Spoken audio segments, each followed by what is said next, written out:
Hello, this is my colour identification code for Rocco 321. Okay, as we can see, we'll quickly start with this class structure, which allows you to, in one line, add one or two classes into the code. Okay, as demonstrated by the panel here, we're currently picking up black from the monitor shown, which is exactly back as shown. I'm now going to go through some other colours to, see what the owl is detecting them as. So we'll move on to white now. As you can see, the owl correctly identifies that this colour here is white in the middle of the screen. Bit of a spoiler, but our next colour is red, which is also identified by the owl as red. Next up, green. Green is also, correctly identified.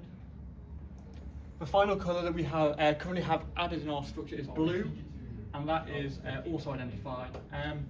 We are now going to move on to some colours that are not currently provided by the class structure, which starting off will be purple. And as you can see, the owl is detecting purple as being blue. This is sort of expected due to the fact that purple is comprised of both blue and red. So, it sort of makes sense that it's detecting it slightly as blue and then recognising it as that. We also have another colour, orange, which should be around about either yellow or green. Yellow or red, and it's detecting it as red.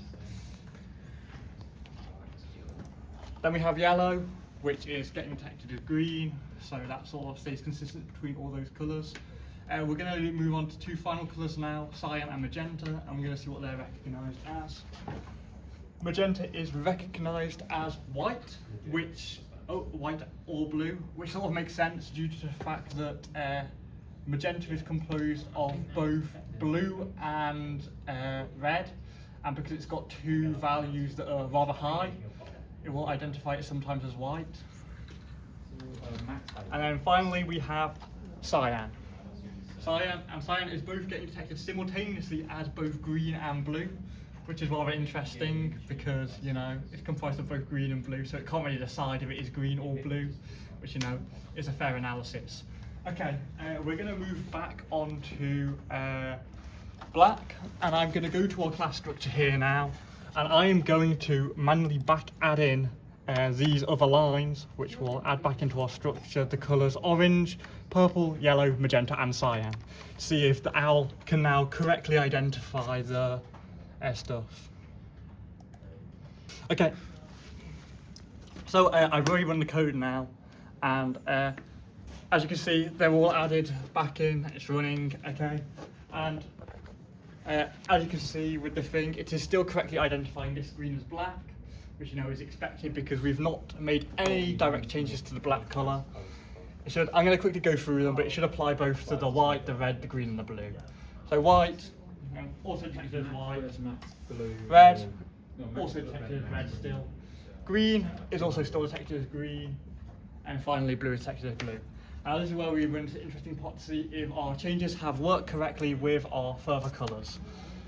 So purple now, on the screen, is now detected exactly as purple since we have added the colours to the database. If I don't stand in the way to change the colour of it.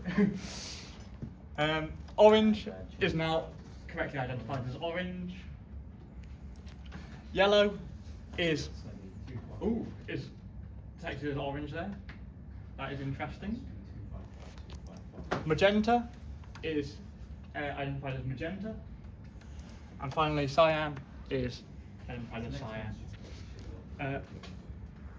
Just to finish off, the point of this database allows us to add multiple colours, which, as you can see with the demonstration, it allows us to more directly identify specific colours rather than identifying a broad range of colours as one very specific colour.